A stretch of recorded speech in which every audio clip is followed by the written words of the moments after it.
말씀의 제목을 행복한 우리 가정, 이렇게 제목을 잡았습니다. 행복한 우리 가정. 여러분, 제목도 좋죠? 옛날에는 행복한 우리 가정이 그 당연한 거 아닌가, 어색하지 않았어요. 낯설지 않았어요. 그러나 이제 세월을 살면서 행복한 우리 가정이 정말 소중하다, 이런 생각을 우리가 하게 됩니다. 교회력에 보면은 5월 첫 주일을 어린이 주일로, 둘째 주일을 어버이 주일로, 셋째 주일을 청령 주일로 지키고 있습니다. 교회가 이런 특별한 주일을 지키는 것은 가정을 중요시 여기기 때문에 그렇습니다. 하나님께서 이 세상에 신성한 공동체 두 가지를 만들어 주셨는데, 하나는 교회이고 또 다른 하나는 가정입니다.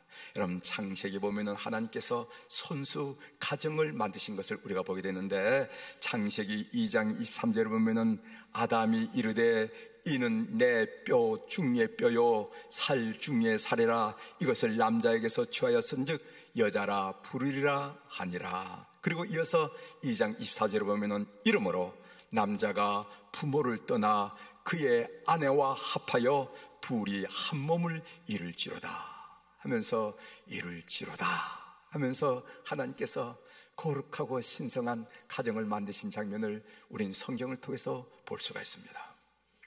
또한 성경에 보면은요, 교회 공동체의 일꾼을 세울 때 유념해야 할 사항 중에서 자기 가정을 잘 다스린 사람을 교회 일꾼으로 선택해라 하는 말씀이 있습니다. 여러분, 디모데전서 3장 4절을 보면은 자기 집을 잘 다스려 자녀들로 모든 공손함으로 복종하게 하는 자라야 할지며, 이어서 디모데전서 3장 5절에 보면은 사람이 자기 집을 다스릴 줄 알지 못하면은 어찌 하나님의 교회를 돌보리요 하면서, 교회 일꾼을 세울 때 반드시 그 사람이 가정을 잘 다스리는가 하는 것을 꼭 점검하고 세울 것을 성경이 말씀하는 것을 제가 여러분들에게 소개해 드렸습니다. 그리고 하나님은 가정을 통해서 자손들에게 믿음이 계대되기를 원하시고 기대하신다는 겁니다. 여러분, 이 사회에 얼마나 많은 공동체가 있습니까? 그런데 믿음이라는 것은 그런 공동체를 통해서 그 후대에 전수되는 것을 원하지 않고, 하나님은 어떤 교육을 가지고 오시는 반드시 그 가정을 통해서 믿음이 계대되어야 된다 하는 생각을 가지고 말씀하셨다는 것입니다.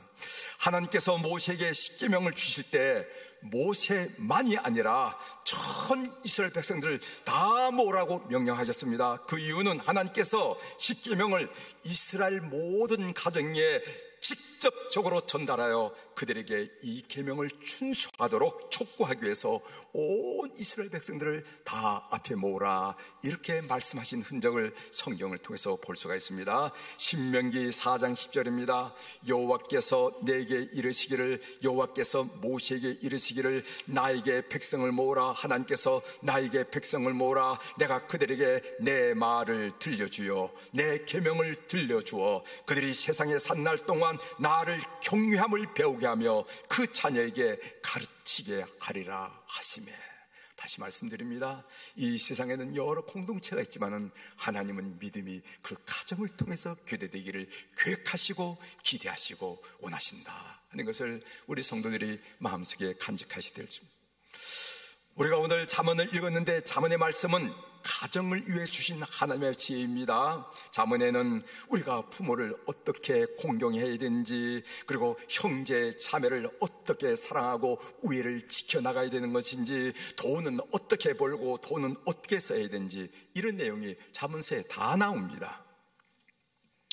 1970년대에 출판된 엘빈 토플러의 미래 충격이라는 책을 우리 교우들이 한 번쯤은 읽어보셨으리라 생각합니다. 이 책은 여러 가지 데이터를 종합해서 앞으로 우리 사회가 어떻게 변화될 것인가, 변모될 것인가 라는 것을 전망해 본 책이라 이렇게 여겨집니다.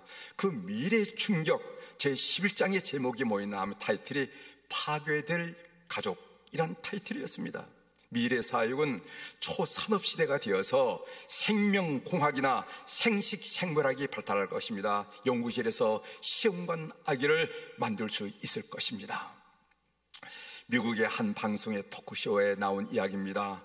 한 남자의 정자은행에서 8여자가 각각 한 자녀씩 8자녀를 낳게 되었습니다. 그 남자와 8여자와 8자식이 다 1시간 방송에 나왔습니다. 분명히 핏줄로 보면은 부자지간이고 서로 형제 자매 시간이지만은 거기에는 아무런 감정이 없었습니다. 부정도 없었고 형제애도 없었습니다. 이런 경우가 된다면은 가족이란 무슨 의미가 있겠습니까? 그래서 결국은 가족이란 단어가 우리 말에서 사라지게 될 것이고, 가정은 파괴될 것이고, 파괴되고 허물어지고 말 것이라고 토플러는 예언을 했는데, 우리가 70년대 이 책을 보면서 참 나가도 너무 나갔다, 이런 세상은 오지 않지, 무슨 이런 전망을 하는가, 이렇게 하면서 얘기를 했어요.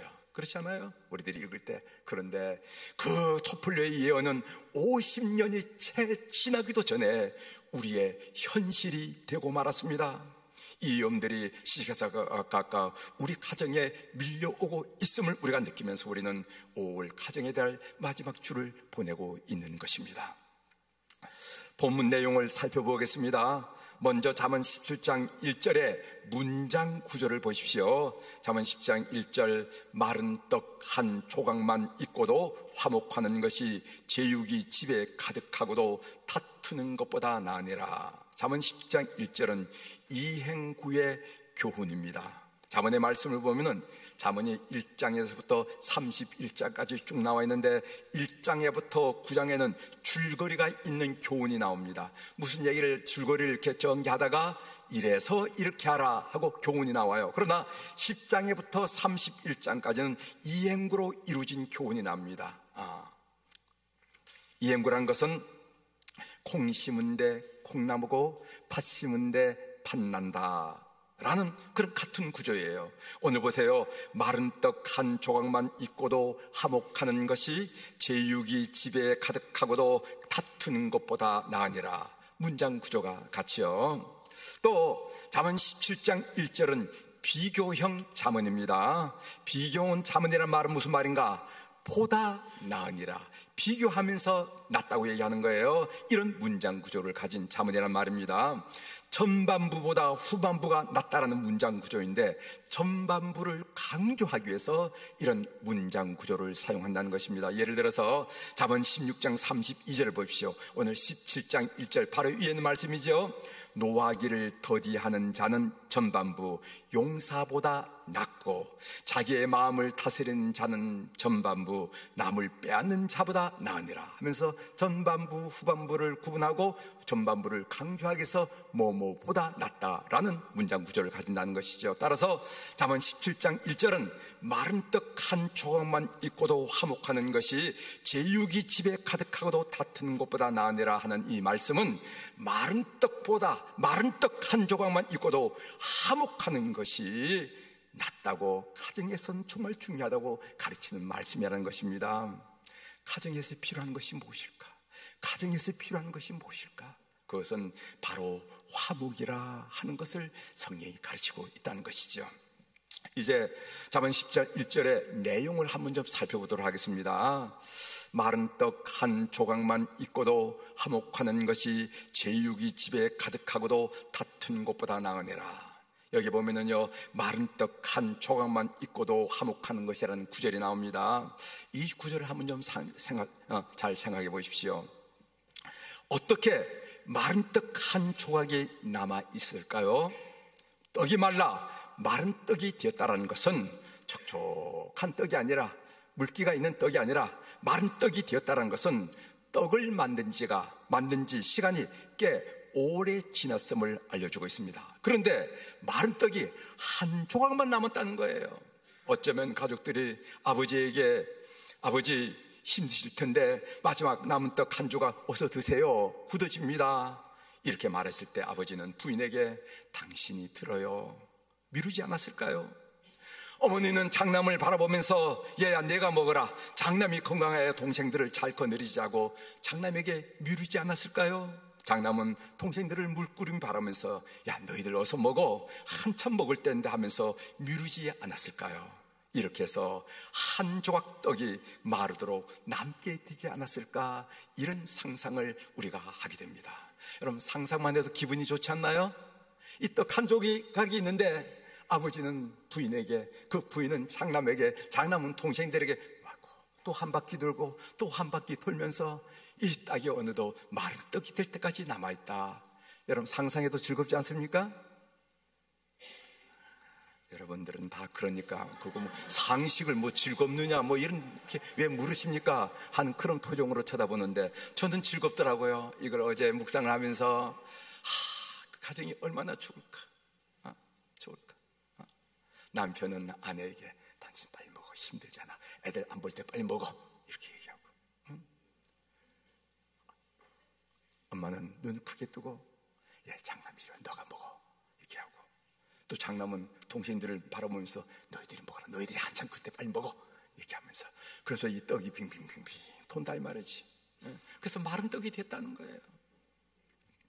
두 번째로, 제육이 집에 가득하고도 다투는 것보다 하는 말씀이 뒤에 따라 나옵니다. 여러분, 이 제육이라는 것은 히브리어로 제바흐라 하는 단어인데, 이것은 그냥 고기가 아니라 화목제에 사용된 제물을 의미하는 겁니다. 레위기에 보면은 5가지 제사 예배가 나와요. 하나는 번제, 소제, 속제제, 속건제, 화목제, 이런 제사가 나옵니다. 그런데 번제, 소제, 속제제, 속건제 제물은 제사를 드린 사람이 돌려받지 못합니다. 하나님께 태워드리든지 남아있는 것은 제사장에게 드리든지 그걸 가져오지 못해요. 그러나 화목제는 드린 제물인 양과 소를 돌려받아서 가족과 이웃과 함께 나눠 먹는 제사라는 겁니다. 레위기 7장 11절부터 18절에 보면 화목제에는 3가지 종류의 제사가 있습니다. 감사제는 그 제물을 하루 만에 다 먹어라, 그렇게 하고, 두 번째로 소원제와 자원제는 그 제물을 이틀 안에 먹어라, 이렇게 얘기하고 있습니다. 레위기 7장 18절을 제가 읽어드리겠어요. 만일 그 화목제물의 고기를 셋째 날에 조금이라도 먹으면 그 제사는 기쁘게 받아들이지 않을 것이라 드린 자에게도 예물답게 되지 못하고 도리어 가증한 것이 될 것이요 그것을 먹는 자는 그 죄를 짊어지리라, 이런 말씀이 있어요. 이상하지 않습니까? 이 말의 의미는 제물을 남겨도 혼자 야금야금 오랫동안 먹지 말고 가족을 불러다가, 그리고 이웃을 불러다가 함께 먹음으로써 하나님께 드린 화목제를 완성하라는 겁니다. 만일 3일째 이 화목제를 먹는다고 그런 것은 그건 가증한 것이다, 위선자라는 거예요. 하나님께 올려진 제사가 못 된다는 겁니다. 가증한 것이라 얘기하면서 이틀 안에 먹어라. 이 제사는 하루 동안 가족을 부르고 이웃들을 불러서 함께 나눠 먹어 화목을 이루고, 그 다음에 이 제사를 이 경우에는 3일 이틀 때까지 먹어서 3일째까지 떡을 남겨줘라. 그래야 하나님께 올려진 화목제사가 진짜 화목제가 서고 이 화목제가 완성된단다 하는 말씀을 성경이 지금 하고 있는 것입니다. 그런데 화목제물이 가득한 집이란 하나님께 제사를 많이 드리는 집이라는 인상을 주지 않습니까? 화목제물이 가득하다고 얘기하고 있는데, 화목제물이 가득하다는 이 말은 하나님께 제사를 많이 드린 집안이라는 인상을 주지 않나 말이죠. 오늘 우리나라 말로 말하면은 신앙생활을 잘하는 집이라는 뜻이 있지 않냐 말이죠. 제육이 집에 가득하고도 다투는 것보다 이 말은 화목제물이 가득한 집에 화목이 아니라 다툼이 있다는 것입니다. 예배를 잘 드리는 가정인데 화목하지 않다는 거예요. 교회 나올 때는 멀끔하게 성령을 찾고 나오는데 그 가정을 들춰보면 거기는 다툼이 있고 화목이 없다는 거예요.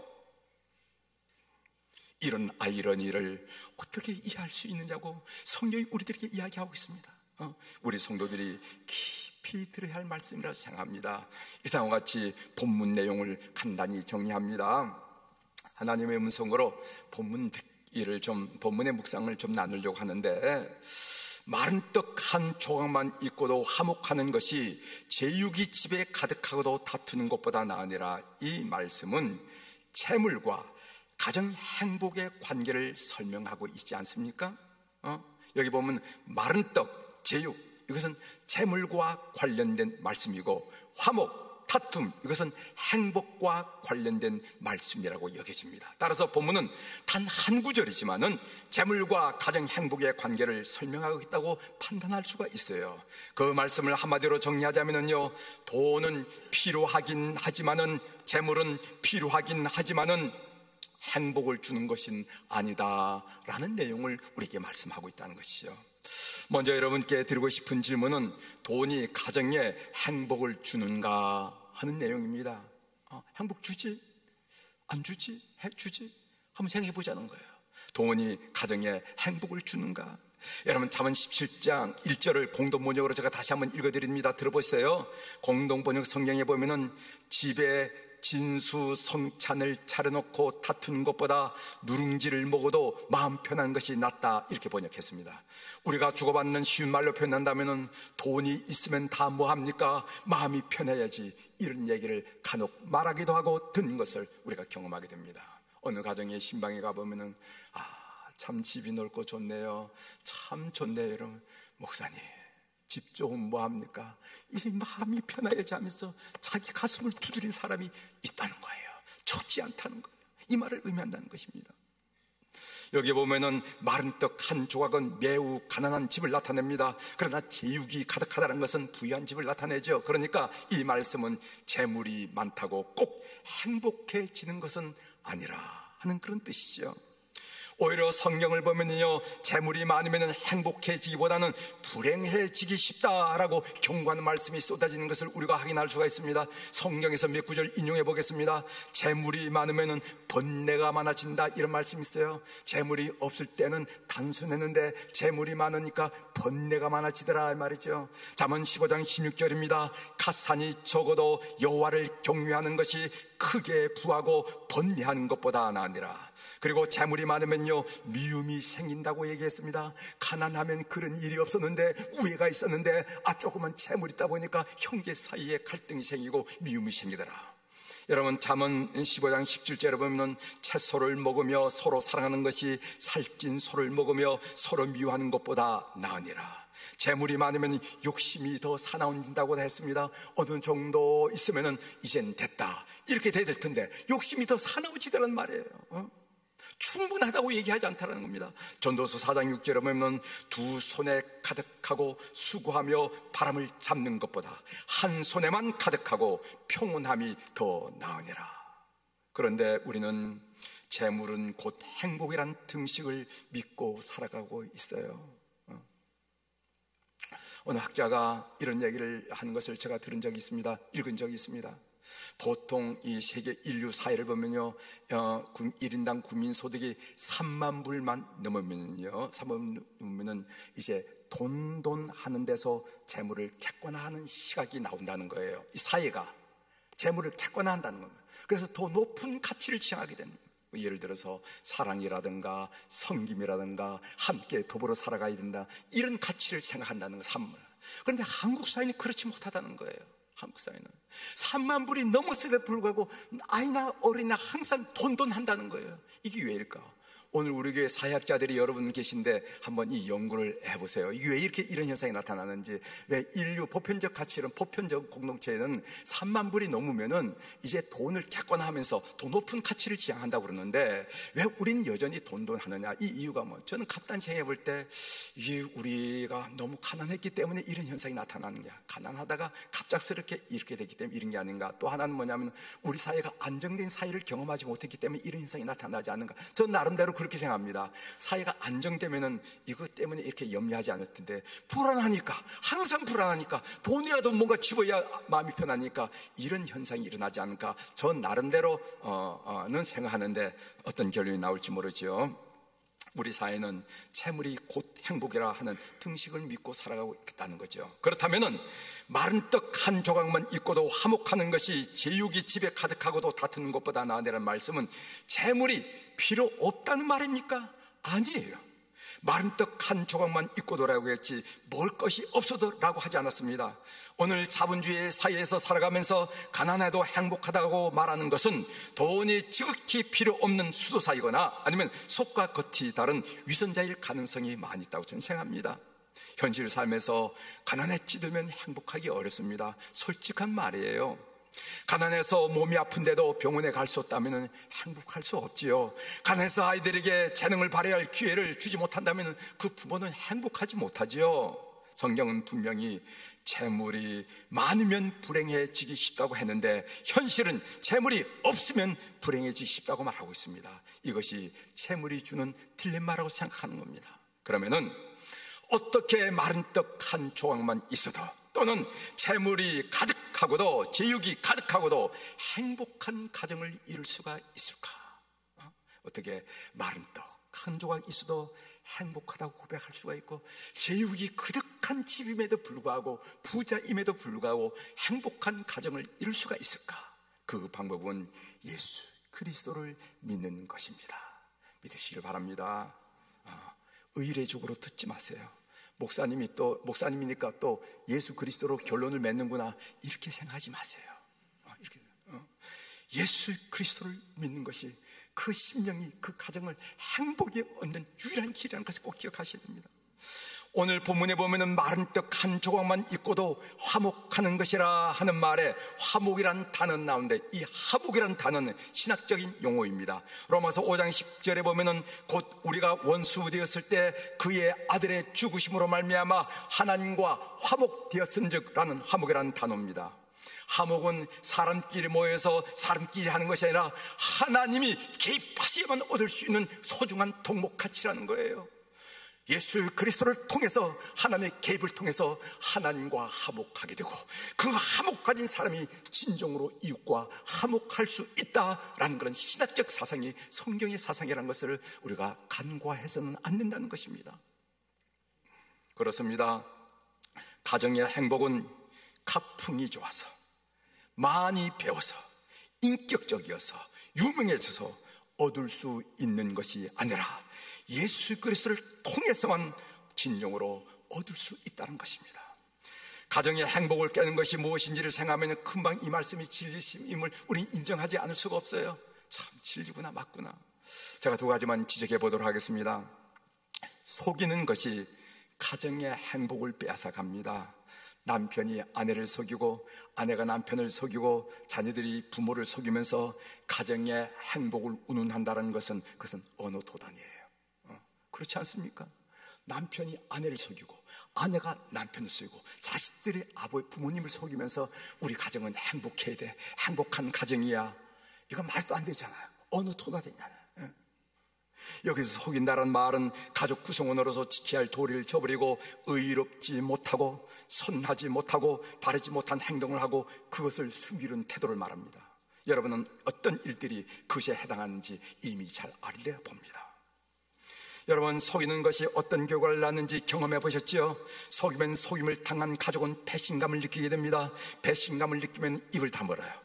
대화가 없어집니다. 집안 분위기가 냉랭해집니다. 대화가 없어지는 불신이 더 깊어집니다. 남의 눈이 무서워서, 자식들의 눈이 무서워서 살아가긴 하지만은 사는 게 아니라 이 말이에요. 결국 속인다는 것은 가정을 치욕으로 만드는 것을 우리가 알게 됩니다.